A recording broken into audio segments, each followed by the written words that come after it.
В последнее время законодательство в отношении сохранения культурного наследия, оно ужесточается. То есть каждый строитель для того, чтобы провести какие-то строящиеся работы, должен доказать, что культурный слой там отсутствует или он не предполагает какой-либо ценности. Соответственно, когда появились планы застройки этого квартала, этой территории, естественно, культурный слой там должен быть богатым. Потому что эта территория, откуда начался город Якутск, где стоял наш острог, где и предполагается, что он не был тронут в прежние годы такими же застройками. Естественно, началась подготовка к проведению этих работ. Но, кстати говоря, подготовка шла больше 10 лет. Различные моменты, возможно, даже споры довольно-таки жесткие, как провести, кто будет проводить, какой масштаб и так далее, так далее. Все это предполагало проведение определенных работ. И благодаря компании «Утум Плюс», которая планирует там строить высотку, и были проведены эти раскопки. Они в этом году начались, и, думаю, в следующем году мы закончим.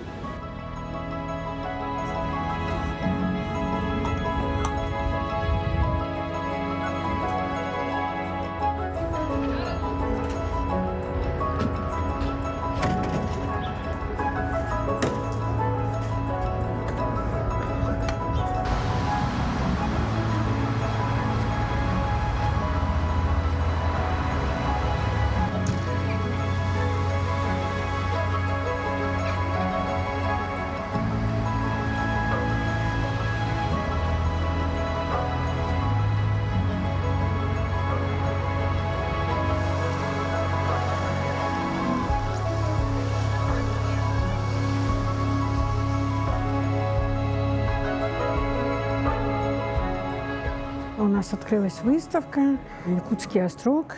Сохраняя историю, строим будущее». Выставка посвящена археологическим раскопкам, которые проводились на перекрестке улиц Каландрашвили и переулка Марка Захарова.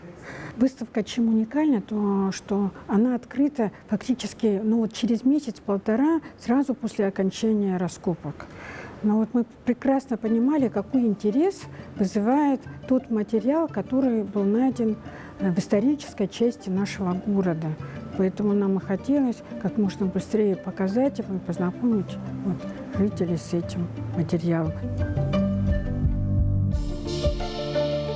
Как сказал известный архитектор, реставратор Николай Султанов, что Якутский острог – это было последнее деревянное оборонное фортификационное строение, которое продолжалось традиции русских крепостей X-XI века. Первый острог был построен в 1632 году на правом берегу реки Лена. Был построен Бекетовым. Через 2 года острог был перестроен Иваном Галкиным, но оба острога, простояв там совсем немножечко, были смыты водой, и по указу одного из первых воевод Петра Головина был перенесен в долину Туймада. Но опять-таки и этот острог ждала довольно-таки печальная участь, потому что он был построен у воды, в свое время тоже был подтоплен и постепенно разрушался. В 1676 году был принят указ о строительстве нового острога, но уже в менее затопляемых местах. Одно из предложений было построить в районе Краеведческого музея, но место оказалось уже не очень пригодным, подтопляемым, и тогда Преклонский решил, что лучшее место находится в исторической части, как сейчас мы говорим, города Якутска, на улице Каландрашвили, ближе к площади Дружбы народов. Там, кстати, долгое время стояла восточная надвратная башня, которая потом уже была перенесена на территорию Краеведческого музея.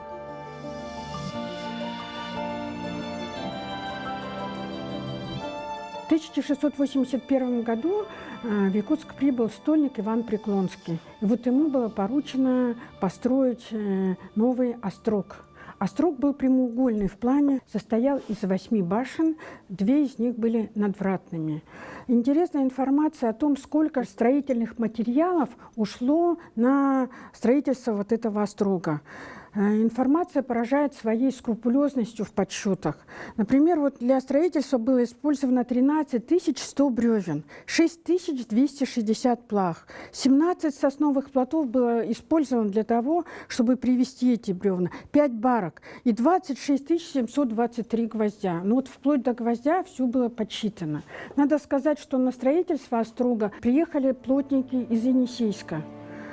Причем еще столько же были собраны на строительство уже из Якутска.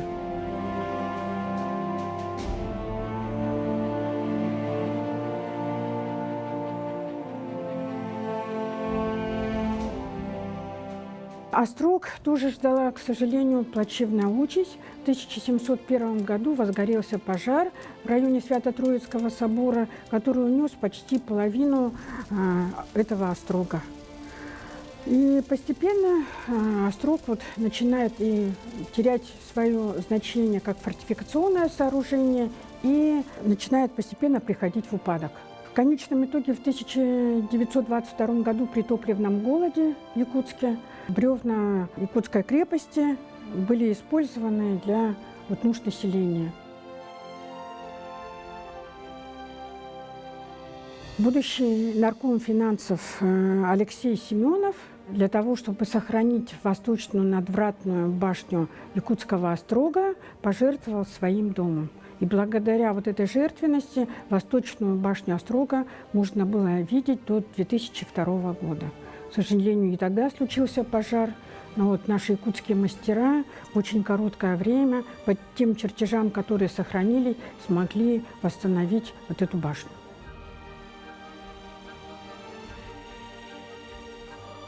Первые археологические исследования были проведены Екатериной Алексеевной Строговой, сотрудницей Института гуманитарных исследований. В ходе этих раскопок была выявлена одна из каменных стен воеводской канцелярии. Воеводская канцелярия – одно из первых каменных зданий, построенное по указу Петра I. В знак этого величайшего события на тот момент был даже сделан такой медальон о том, что здание построено в 1701 году по указу Петра I. Воеводская канцелярия не сохранилась, но этот медальон на данный момент находится в нашем Якутском краеведческом музее. В 1708 году начинается строительство Свято-Троицкого собора уже в камне, потому что первый Свято-Троицкий собор сгорел, он был деревянным, и это строительство продолжалось 20 лет и тоже было построено с разрешения Петра I. И все эти строения находятся недалеко от того места раскопок, которые были проведены в 1924 году. Раскопки проводили наши коллеги с Ханты-Мансийского автономного округа НПО «Северная археология-1» под руководством Георгия Петровича Визгалова и Ивана Викторовича Фролова. Исследовано более 1800 квадратных метров. Задействовано большое количество людей. Более 160 человек в разное время работало на раскопках. Раскопки порождают, конечно же, своей масштабностью. Можно посмотреть на план раскопок. Было выкопано более 1800 квадратных метров. Обнаружено 19 археологических построек. Раскопки проводились в исторической части города, на пересечении улицы Каландрашвили и переулка Марка Жиркова. Было обнаружено 3 строительных яруса. Первый строительный ярус – это постройки, получается, советского времени. Второй строительный ярус наиболее для нас интересный и имеет еще непосредственное отношение к Якутскому острогу. Это строение номер 7 и строение номер 12. Я хочу сказать, что за строением номер 12 как раз находится Саха-опера-балет, и с этой стороны находится Свято-Троицкий собор, более известный как Чароид-кафе, который был уже в современное время. Первый строительный ярус – это постройки советского времени, начиная где-то с 20-х годов. Но надо сказать, что до 13 года там почти уже ничего не осталось, и был заболоченный пустырь. Среди находок первого строительного яруса в большом количестве были найдены фарфоровые и стеклянные вещи уже жителей нашего города. Большой интерес, на мой взгляд, представляет коллекция фарфора или, наверное, донышек фарфоровой посуды.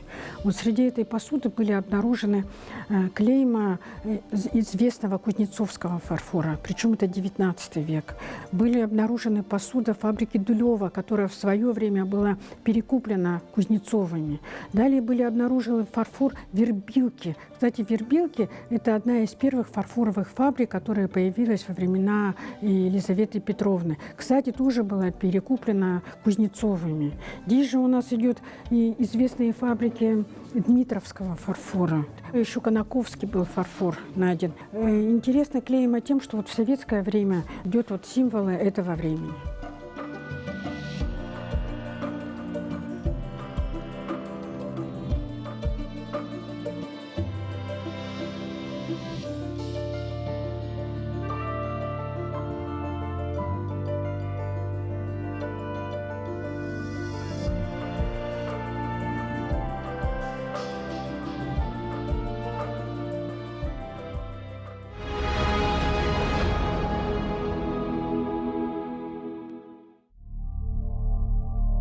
Второй строительный ярус, наиболее интересный. Здесь было обнаружено два строения. Строение 7 и строение 12. Вот именно они относятся к Якутской крепости. На фотографии видно строение номер 7. Оно находится на глубине около 2 метров. И, как считают наши коллеги, относится к подвальным помещениям воеводской канцелярии. Интересно, что вот в ходе раскопок выявлено 2 дверных проема и еще скат для спуска, по-видимому, бочек. И к тому же в ходе археологических раскопок было найдено фрагменты бочки, на которой было написано полбочки пороха пушечного 2 пуда. Причем написано, опять-таки, чернилами. Чем интересно еще это строение? То, что вот полы, они вторичного использования и построены из корабельных досок.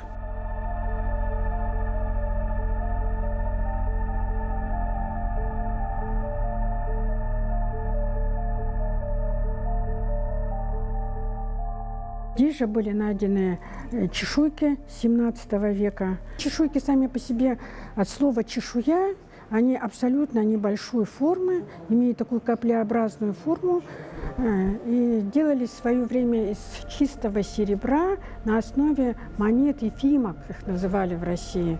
Вообще ефимки – это ефимсталлеры, что ли, голландские монеты. Вот из них, как правило, делался такой проволочный, что ли, жгут, из которого делались вот эти монетки. Это вот 17 век. Монеты интересны тем, что они еще и являются таким датирующим моментом. Среди интересных находок есть фрагмент стакана с вензелем Екатерины Петровны. Я могу сказать, что вот такие стаканы являлись наградными. Еще одно из самых интереснейших сооружений – это строение 12, в котором были найдены берестяные грамоты.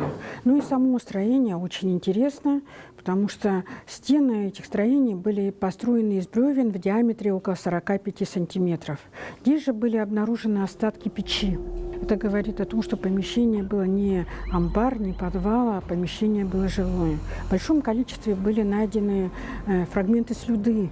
По крайней мере, вот наши коллеги считают, что одно окно уж точно было слюдяное. И среди находок, помимо берестяных грамоток, в большом количестве были найдены фрагменты китайского фарфора. Были же найдены здесь и, опять-таки, в большом количестве фрагменты глиняных сосудов, голландские трубки, монеты 17-18 века. И самое интересное, что все, что было найдено в 7 и 12 строении, не находится в закрытых комплексах, что для археологов очень важно. Много было бересты, получается. Мы их там с 1 квадрата ведрами гребли, получается. Обычную бересту, обычную, да. Вот, было еще кибас. На дне этого кибаса была такая тонкая береста. В июле этого месяца находили уже 9 берестяных грамот. И вот в сентябре нашел последние 2 берестяные грамоты, получается, это 10 и 11. Но они были очень такими тонкими, то есть сразу было понятно, что они как бы более отличаются от этих берест, от этой бересты, которую мы находили, получается. Вот как раз 10, тут изображена. А потом через 5-10 минут нашел их 11-ю, последнюю, ну, в этом сезоне. Берестяные грамоты, в отличие от новгородских, написаны чернилами. В 10 из них речь идет о сборе исака, и, скорее всего, они принадлежат одной исачной книге. И только 10-я грамота, по крайней мере, в ней идет речь об Алюторском остроге. Алюторский острог находится на Камчатке. Получается, что грамота, по крайней мере, имеет отношение еще далее, более дальней точки, чем Якутская крепость.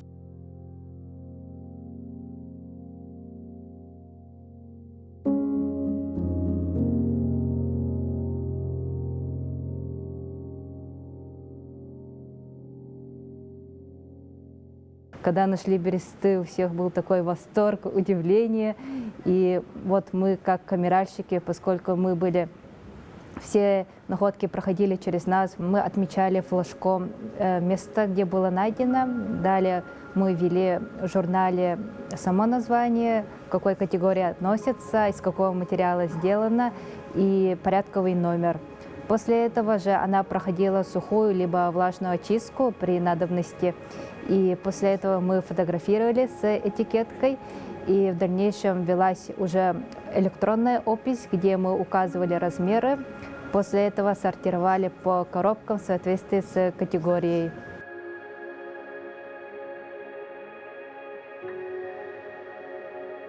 Был найден китайский фарфор, также керамика, и было найдено фрагментами. И каждый фрагмент мы склеивали, и это очень трудоемкий процесс, поскольку надо найти правильную часть, склеить. И в этом также участвовали вот сотрудники Музея археологии и этнографии. И также принимала художница, она составляла вот рисунок самого фарфора, как он был бы, если был бы в полный профиль. Рада, что я принимала участие, что мне как историку удалось поработать с историческим памятником, ведь это очень важно для сохранения нашей культуры, нашей истории родного края.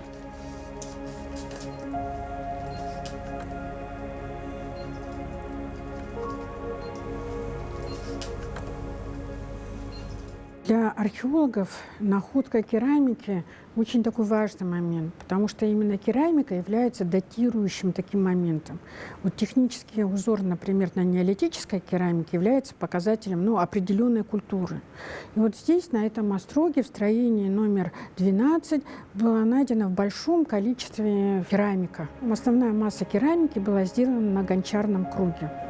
Были найдены керамика не только вот такая традиционная, вот темного что ли цвета, была поливная керамика найдена, была керамика белолощеная выделяется.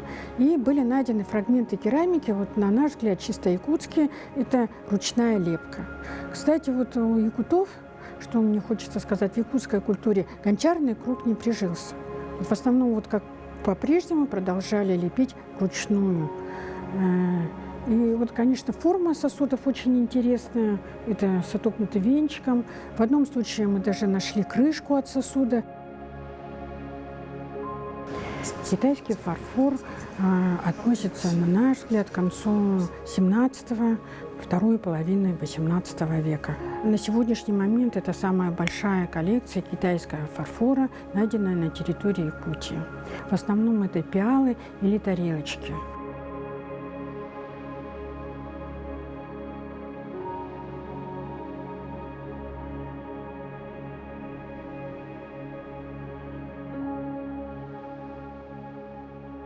Собираем вот по найденным кусочкам, вот их очень много, и они все вот эти кусочки, это все разные, сервизы есть, наборы разные, с разными рисунками, и все их надо сначала рассортировать по похожими, непохожими, а потом вот и потихонечку начинает собираться. И когда вот собираешь один кусочек, потом получается еще второй кусочек. При реставрации временной важно, чтобы клей был обратимый, если при необходимости, чтобы можно было его смыть убрать. Вот, например, я нашла один кусок, и она прямо вот встает и клеится. Ну, уже понятно, что это прям к этому деталь. Хотя вот с этой стороны краска вся вот отошла, а с этой стороны вот цвет остался. И так по кусочкам уже собралось 2 набора с петушками и с птицами.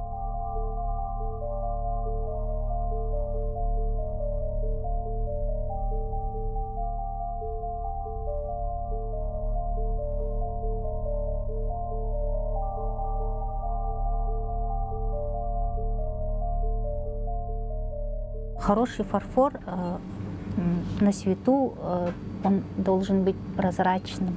Целое изделие, это, если на него так постучать, он издает хороший такой звук. Особый интерес представляют более ранние, это бело-синий фарфор, или, как говорят, кобальт. Кобальт синий, он относится к династии Цин, только более раннего времени. Есть у нас фарфор розового семейства, более поздний, и зеленого семейства. Все они представлены у нас на витринах. Фарфор – это очень статусная вещь, потому что могли его приобрести только очень богатые, состоятельные люди. Поэтому находка вот этих фарфоровых изделий в здании 12 говорит о том, что там жили и работали, по крайней мере, люди, имеющие какой-то свой высокий статус.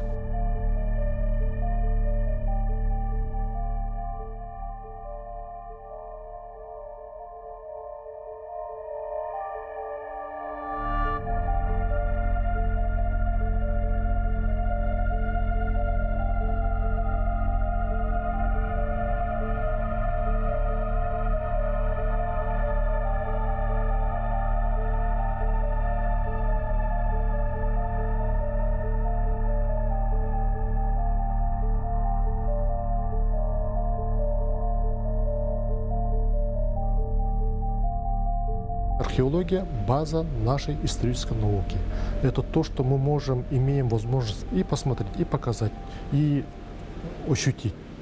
И благодаря этим находкам будут написано много различных научных работ, статей, будут защищаться кандидатские, докторские диссертации.